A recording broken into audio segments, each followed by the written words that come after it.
Hello to an expose on Comicstorian. It is time for the truth about Comicstorian. Who is he? Why does he do this? All of your questions answered. So actually what's going on is I made a video last week basically stating that because of some poor decision making on my part and trusting people that I probably shouldn't have trusted, we need to seek Patreon and YouTube membership funding to maintain the current status quo of Comicstorian. This led to a lot of people misreading what I had said and what was being stated in the title of the video to Comicstorian is shutting down, which also led to people who want to spin their own narratives making up bullshit that wasn't true. So I thought it would be fun to make a video in which I debunk or at least better explain what I had stated. And I also thought it'd be fun to grab some of your questions and explain some of those, because we have a lot of questions that a lot of you guys have asked over the years, and there's no real direct way to discuss them with me. We've got a great community on Discord. I'll answer your questions freely on there. I'll answer a good chunk of them on Twitter, depends on what the question is, but we've never had like a video or something along those lines. And if you don't ever catch me live streaming, most of you don't know where to ask me things. So I decided we'll start with some of the more fun questions, because last video I was trying to be very to the point, and I wanted to make sure the video was as clear as I could make it. And a lot of people got what I was saying, but some people didn't fully get it. But this video I can have a lot more fun with and answer your questions more openly and decide to go and kind of explain a few things that people have been asking me. So let me answer one question that I get asked a lot of times when we do interviews. How did we even start Comicstorian? So it actually goes all the way back to while I was in the military. I was in the military for about 10 years, just shy of it. It wasn't a full 10 years, it was just shy of it. My plan was to be in the military for a full 20 years and then retire. I was going to take the retirement plan, be done at 40 and stuff like that. I was in the infantry for the first 5 years, and I deployed to Iraq. While in Iraq, I was going missions for 6 days, come back to rest and refit. And when I came back, I would play a video game known as Final Fantasy XI. On that game, I met my wife. I spoke to her for the entire 15 months I was in Iraq. There's a much deeper version of that story, but I'm going to make this condensed because I don't want to have an hour-long video. What ended up happening is at the end of my 15 months in Iraq and in the infantry, I decided to go to Paris. I was like, hey, she's from France. That's how we were able to talk because the time zone was the same. I was like, I'm going to go to Paris. I'll be there on this day and this time. If you want to meet up, this is when I'll be there. If you don't want to meet up, I completely get it. We can be friends in the video game, and I'll find something to do. We met up. We've been married for 15 years now. She wasn't too happy with the idea of me being infantry because I was in a squad. I carried the heavy gun. I drove the truck. I shot the gun on the truck. I did a lot of things that people get a little nervous of. So I decided to swap jobs within the military. I'd also broken my ankles, both of them, doing all of this. I swapped over to preventive medicine. I was the guy that would basically inspect your food, water, air, safety, everything. It's a bunch of civilian jobs rolled into one because if I ever decided to get out of the Army, this would give me a lot of skills and abilities to use in the real world. During this period, we got married and she moved over and she discovered this little thing called YouTube. That was around 2009, 2010, and she was enjoying watching videos of people playing first-person shooters and then kind of acting out what was going on within them. Because she had moved from Paris to America and we were stuck in the green card process, she couldn't legally get a job.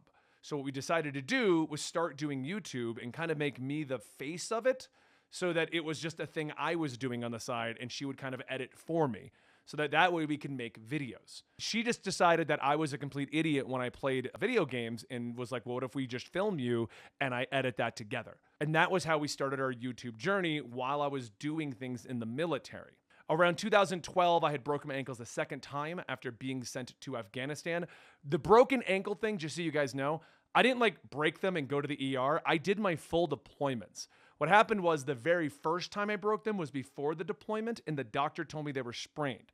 Turns out, shards of bone were jammed within my joints, causing my ankles to lock up and further chip the bones.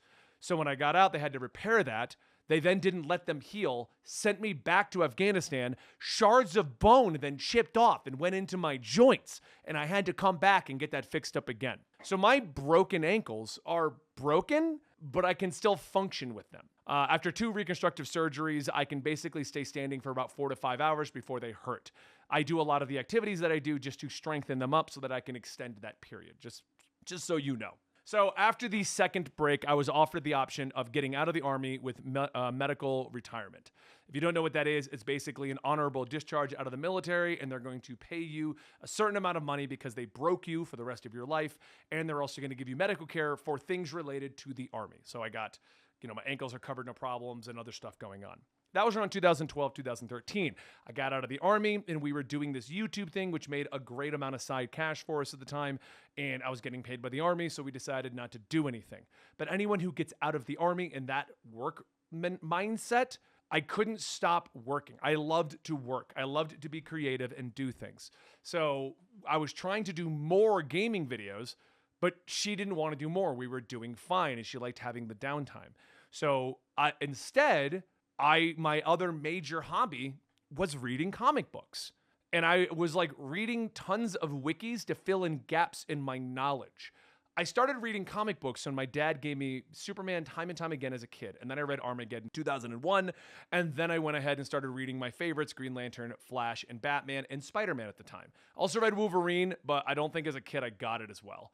But those are like the 5 big ones as a kid that I started reading. I liked all the dark and edgy comics, like when Azrael took over for Batman, or when Ben Reilly was just super sad when he was being Spider-Man and just Wolverine. So my second passion was comic books, but I loosely understood like a lot of the overarching plots at the time. And when I was in Afghanistan, I was ordering a lot of New 52 stuff because a brand new jumping on point to me felt like a great jumping on point to actually start learning more about my passion. And then I decided to start reading up on wikis on plot lines that I had missed out on so I would know what to go back and read. And as this knowledge started to build, I realized I didn't have any comic book friends. I had no one to discuss this stuff with. No one thought comic books were cool at the time. This is before the first Avengers movie. So what I decided to do was make my own thing. I was like, let me make Comicstorian where we explain comic books, and maybe I can build a little bit of a community. This is going to lead to a lot of other questions we get at the time. And what happened is I made Comicstorian in my spare time around the gaming channel. I didn't even know it grew. Like I was literally just throwing up videos and then going back to the gaming stuff. And then as it eventually got big enough, a lot of my YouTube friends were like, dude, your side channel's outdoing your gaming channel. And I was like, cool. Now that leads to the question of, are we a content farm? We're not in the traditional sense. A content farm, for those who don't know, is a YouTube channel that has a face on it, but it's a corporate entity. They hire as many people as needed to literally put out daily videos, sometimes 2 a day, just so they can hit the algorithm with 1 video every single month. That's what a content farm really turns into. You can think of things like BuzzFeed and stuff like that. If a video comes out that's an hour long and it seems weird that they're able to churn out that many videos, that's a content farm typically. What my situation is I love comics and I want to talk about more and more comics. So I started hiring people to help with the writing and the editing so that I could read more comics and act out more comics, and they do all the parts of the work that are boring. Because my favorite parts of doing this are the acting out the characters, acting out the moments, getting amped up, and reading the comics themselves. That's also why I've read manga for as long as I can remember. I love doing that stuff. So that is how we started Comicstorian. It started up officially in like 2014, but I think I started it a little bit earlier than that technically, but it's all kind of weird. It's all a blur how it all started. Because when it started, I was doing 18-hour work days. I would literally wake up in the morning, read comics for 2 to 3 hours, write the script to the comic I wanted to make, then record that, edit all of that down, and then get it out the next day. And that's what I was doing in the beginning. And that's how I eventually had to hire staff members because it wasn't sustainable. I was burning out real quick. Now, I wanted to bring this part up next because some people have wondered, what other stuff am I talking about? So every year past 2016, I challenged myself to make a bonus channel and see if we can make it grow. I made a list channel and what I was doing is I'd make these channels and then kind of get them to a successful point and kind of hand them off to a friend. Because the problem I had is I'd make these channels, but we didn't have the staff, the manpower, and the time to run the channels. I was doing it more as a fun, creative passion. So like I made a list channel. If some of you in the way early days might remember List Bomb, and I gave that to a buddy of mine to run, and then he ran it into the ground. We made a TV-themed channel where we would talk about TV shows long before Absolutely, and we kind of got it to a proper point, and I didn't have time for it, and I gave it to a friend, and he just didn't make content for it. We made Comicstorian 3 times. Because we would make a Comicstorian, which was a replication of Comicstorian for manga because I loved manga. It would work for like a year, get successful, and then it would get shut down by some Japanese company with no way to fight it. So we'd restart it, not do that company's stuff, get a year into it, and a new company was like, nope, we're done with you, and we shut it down. What you're watching right now, the Comicstorian that we've created, is the third iteration, and that's why we don't show panels. It's been shut down twice before. But we also run a few things on the side. Like I had a very successful Twitch career for about 5 years in the middle of all of that. Which I'm now restarting just because I like doing Twitch. Comicstorian Gaming, you can go to twitch.tv/Comicstorian Gaming to find that. We're also on Spotify. A lot of you guys requested Spotify, but the reason we never did Spotify is I thought it would cut into the views we get on YouTube. But Spotify came up with a monetization plan that we're slowly building and trying to get into, and so we're on Spotify as well. So we do a lot of things on the side. And then what we decided to do in like 2021, 2022 was I wanted to see how many projects I could create. And so what we made at the time was I did a short story creepypasta channel to see if I would have time to write creepypasta, act out creepypasta, and then put it up on a channel. Because I didn't want to read ones off of a Reddit. I wanted to make them. So we thought that'd be fun to do. We tried to make our podcast channel. We tried to make Comicstorian. We tried to make a gaming news channel. We tried to make... There was 2 others, but what's still around is Comicstorian, the podcast channel, and then our spin-off sister channel, Comicstorian Full Story. Some of you might be wondering what that is.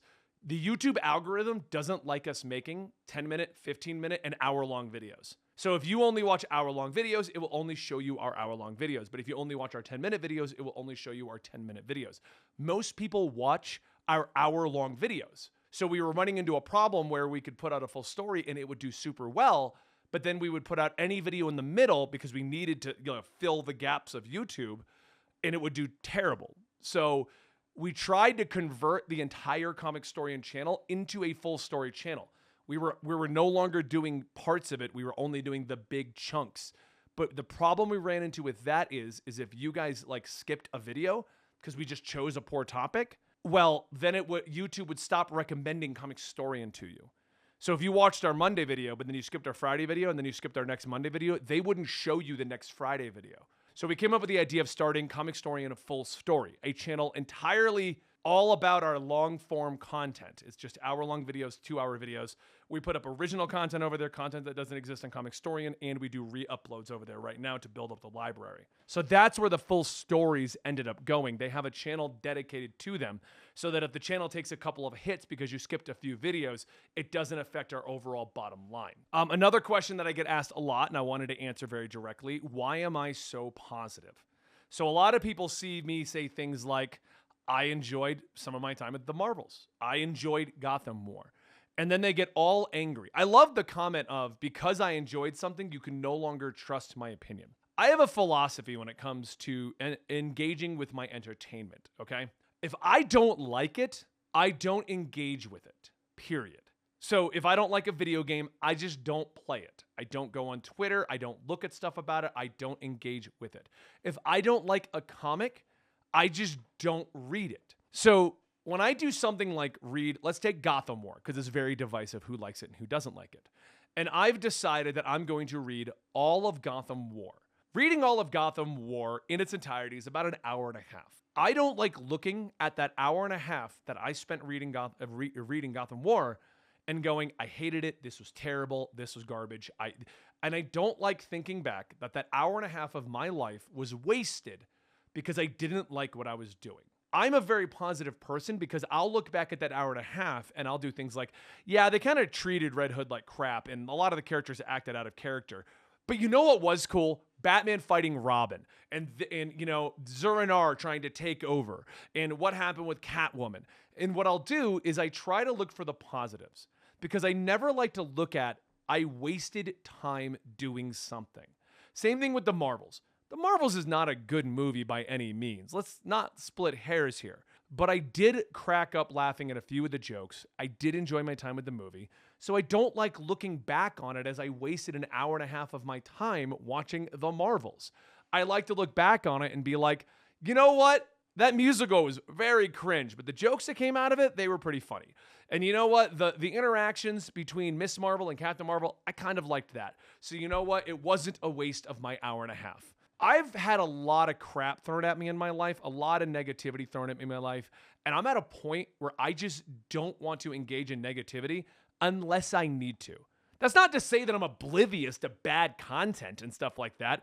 It's just that if I can't find anything positive to talk about, I'm not going to talk about it. Because if I bring up negativity on Twitter or YouTube or whatever, what it's going to do is create an echo chamber of other people who dislike it. And then I start to get more and more negative about the time I spent with such and such thing I enjoyed. And so then it turns into, well, wasn't the best hour and a half of my life. There were issues, but I could find a few things I enjoyed. And then it just turns into, what a waste of my time. And then I get negative and I get just angry. And I don't like that. So instead of doing that, I look for something positive to enjoy and I don't engage with it any further. That's why you don't see me talking about the Marvels past the movie or bringing up more Gotham, more stuff, because I'm not stupid. I'm aware there's issues and inherent problems with them, but I don't care about it. I just want to enjoy what I enjoyed and then move on. And that's it.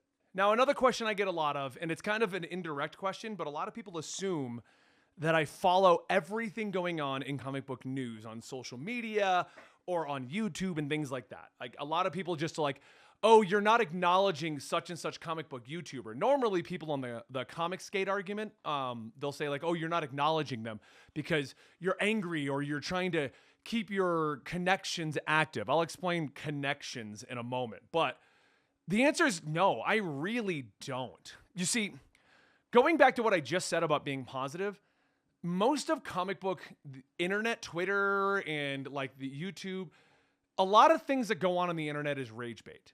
People don't like to click positivity generally. They want to see things that are angry. They put up clickbait that makes you want to click it. And when you click it, you get into a just rabbit hole of more and more angry and hate-filled stuff. On top of that, I'm trying to create comic book content.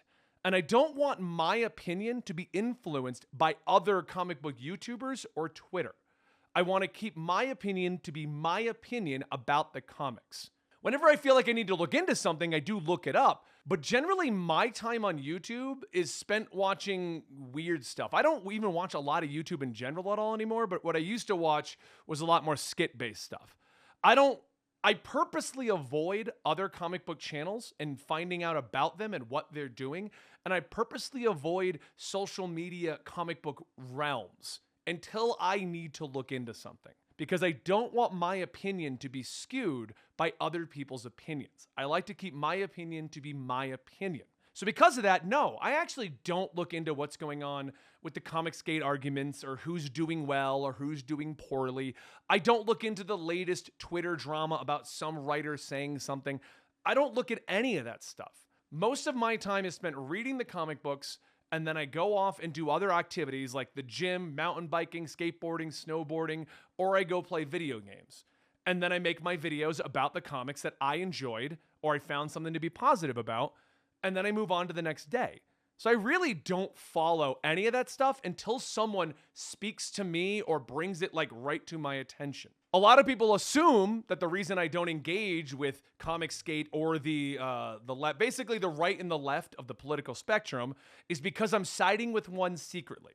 That's the next thing I want to bring up because that's another comment I get a lot of too. I'm actually with nobody, like legitimately. I don't believe in fully siding with the right or the left in any particular argument because everyone has valid arguments at some point or another. And then they both go to the extreme side where they start freaking out and their argument is thrown out the freaking window. I'm the guy who just buys a comic book that I enjoy. That's it. Those are the ones I talk about. Those are the ones that I cover. As far as like maintaining connections with DC and Marvel and keeping in everyone's good graces, I'll admit there was a period where that was a very large concern for Comicstorian. We very much wanted to make sure that DC and Marvel knew who we were and were happy with us. We were working very directly with them. DC would send us boxes of comic books that they would want us to cover, and so would Marvel. And my rule with both of them has always been, because they're not going to pay us to do it, I get to pick if I enjoyed the comic and cover it. That's always been the rule. You send me comics, if I like it, I'll cover it. If I don't, I'm not covering it. Around COVID, that all stopped. All of that stopped. Nobody reached out anymore. It was like 2019, right into COVID, right when WB started to have their issues. Marvel in general has always been a pain in the butt to work with. Nobody was easy to work with And so when they stopped reaching out, I stopped reaching out. And we kind of ended all relationships, direct relationships with them back in like 2019. So as far as I do things based on, trying to keep people happy and the corporate overlords, that has not been a thing for a very long time. But yes, a lot of us earlier comic book YouTubers, we had it in our heads that if we could get in the good graces of like DC and Marvel, maybe they'd invite us to do things. And it worked. DC invited us to a lot of stuff, and it was really cool. But like when all that dried up, I just got sick and tired of the whole politics of trying to keep everyone happy. And same reason. I just read and engage with what I enjoy, and I don't care about the arguments going out there unless they like directly affect me or what I enjoy. And you know what's still coming out? Green Lantern, Flash, Batman, Spider-Man, Wolverine. It hasn't affected those books. So I don't care to really understand what's going on with any of that stuff. So let's talk about the narrative that has been spun of Comicstorian has been damaged by the comic book industry. It's not as direct as it's being made out to be like that, okay? As I said, Comicstorian was injected with cash around... I didn't tell you the guys this part. So Comicstorian was injected with cash back in 2022. We had a company come in. They wanted to basically give us a whole bunch of cash for a percentage of the revenue earned so that we could do all of our expansions, which we did. You guys know of Dungeons and Ale, absolutely Marvel and DC, Comicstorian. What did happen that was a problem is, and we don't know what happened, and YouTube doesn't know what happened, from the period of August to December, Comicstorian made almost no money on YouTube, and we don't know why. Nobody does. YouTube doesn't know. We were still getting views. There wasn't an issue with that. We just made no money, and we don't know why. So all that injected cash dried up real quick. It turned into runway instead of expanding the company. That's why back in April, I was like, hey, things didn't go. That's just the way life works. I've been doing this for 13 years. Things didn't go the way we wanted. Let's take it down. And our other investor came in and said that he would help with a similar arrangement, help us get back on our feet. I was like, cool. So what was left of the cash was used to keep the employees funded. We have 2 writers, 2 editors for Comicstorian, because some of those videos are an hour long and some of those videos are 30 minutes long and some of those videos are 10 minutes long. So if you want the amount of videos that we give you guys, I need 2 editors. We also have an editor to handle all of the podcasting and all of the extra stuff. We have 1 guy that edits Dungeons and Ale, absolutely, Comicstorian. Like, this guy does all of that extra stuff. And then we have Dan, as you guys know, who pretty much manages everything behind the scenes so that we can do all of these projects and stuff like that. That was the size of the staff.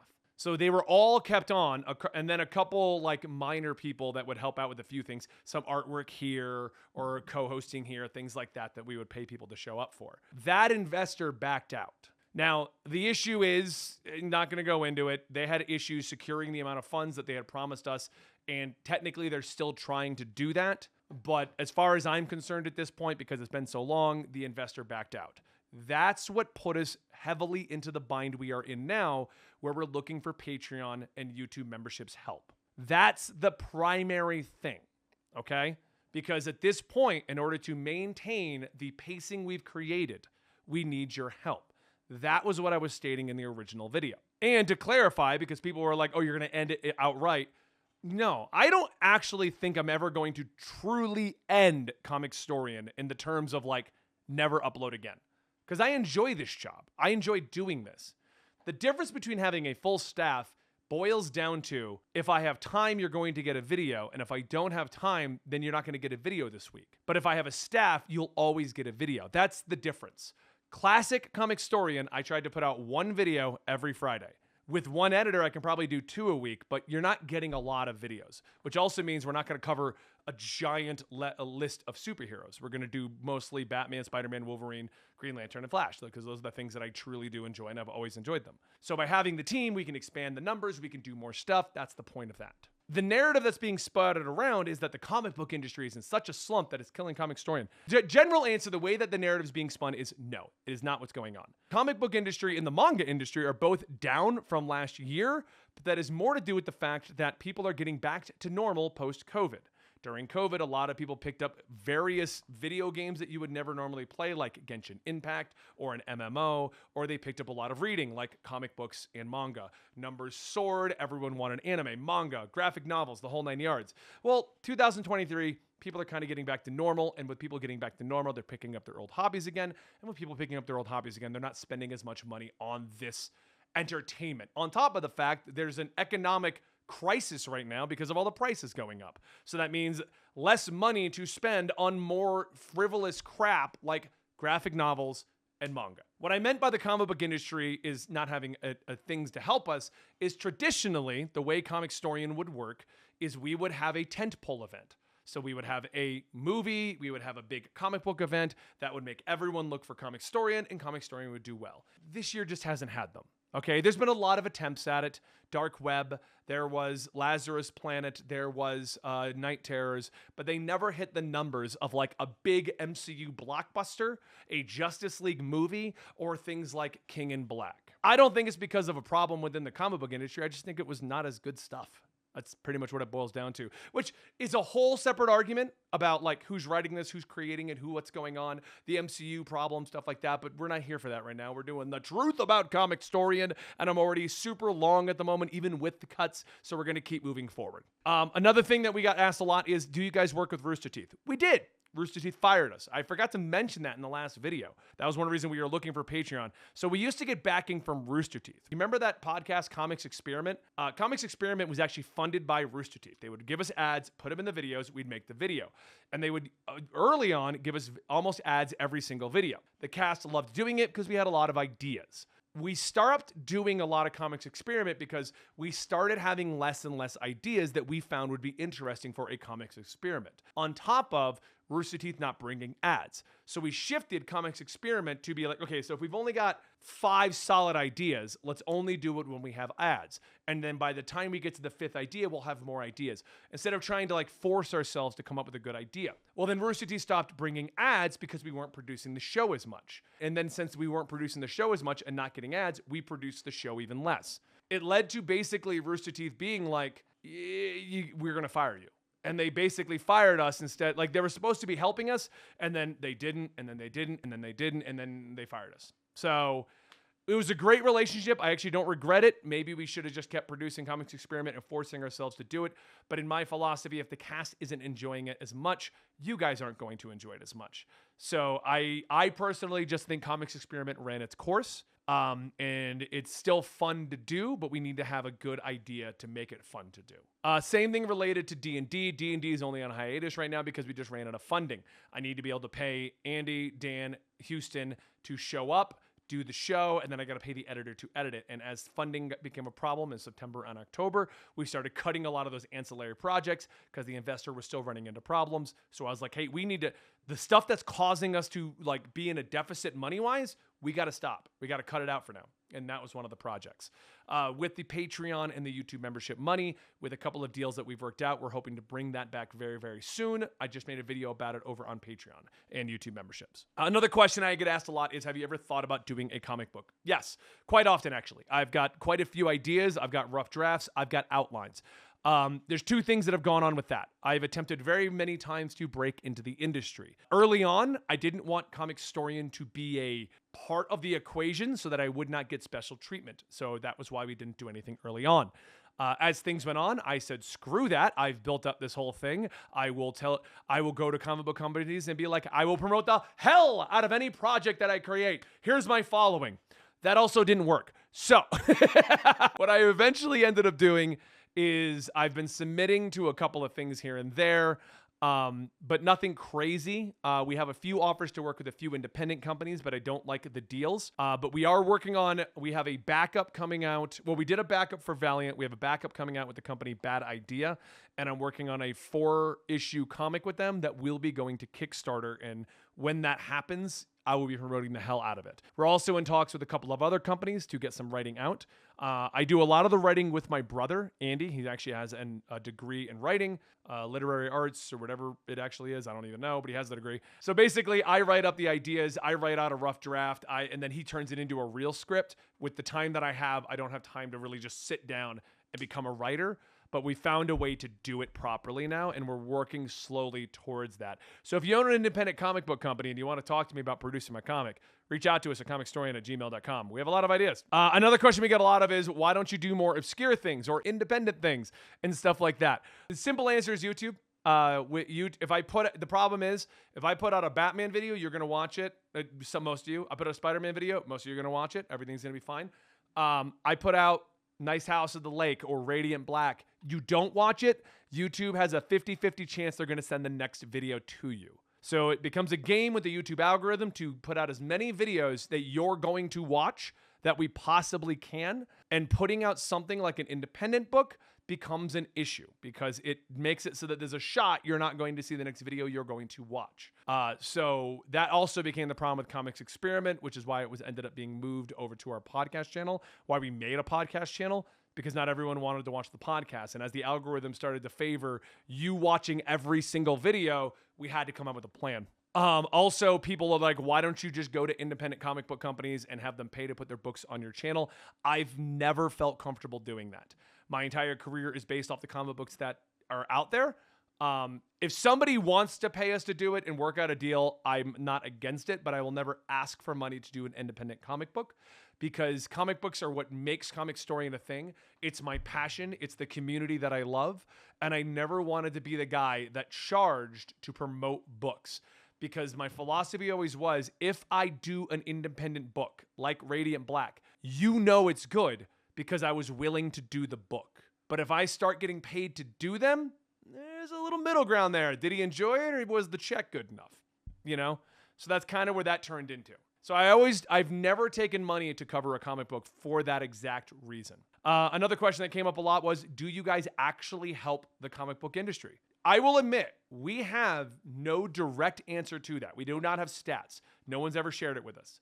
From what I've been told by independent comic book creators, when we cover their books, sales go up. DC and Marvel send us books because sales go up. We are looked at as more of a marketing arm for all of the big companies, and it works better for books that have a lot more out there. So look at it this way.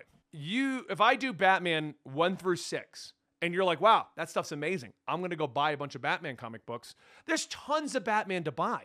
That's why DC and Marvel have never seemingly cared like in a negative way about us. They've sent us comic books to cover. They came up with the method that you see. Literally, the method you see on my channel. No text. We do less paneling, stuff like that. We've gotten more on the days, but we still don't do text.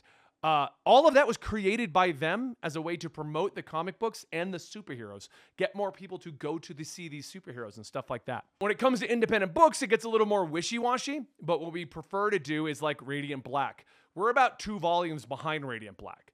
So we're telling you about Radiant Black, and you can go grab the new shit. That's kind of what that was all worked out to be. But from what we've been told by people, by the companies, yes, we do help people promote various things within the industry and stuff like that. That's why they send us comic books. That's why they want us to cover the stuff.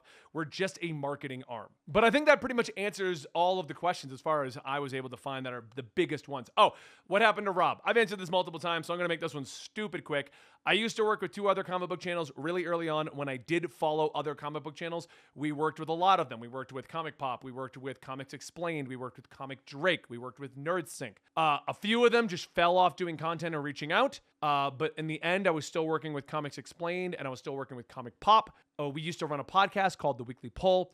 I have no issues with Rob. Rob has no issues with me. We get breakfast almost once a week, at least every other week, and we just chat about everything going on in YouTube. The issue that ran into with The Weekly Pull and what happened with Rob is we had different ideas for how to run our businesses. It caused a lot of issues and a lot of arguments because we were disagreeing on the business side of YouTube and The Weekly Pull. That was it. We're still friends. We still hang out. We just disagree on how to run our channels. That's all it is. So, but yeah, I think that's pretty much it. If you guys want to continue to support us, you want to keep us going, I hope this answered a lot of your questions. And if it didn't, I apologize. Maybe we'll make another video. But I tried to get as many as I could answered in the 40 minutes it took to record this and the probably 35 minutes it's going to turn into. Please check out Comicstorian's Patreon, YouTube memberships if you want to consider that. And if you don't have money but you still want to help us, check out, well, I guess if you have money, check out This Hot Sauce Is. It's our hot sauce that we created. You can go to the website, This Hot Sauce Is. I will link it down below. But you can also support us by checking out all of our other channels. Comicstorian Full Story, Mangastorian, Absolutely Marvel and DC are the primary, and then Eligible Monster Gaming Lore are the ones that we are currently alive and we are working on. You can also find us over on Spotify. Thank you guys for your support. I hope this answered some of your questions, and I'll see you in the next video right here.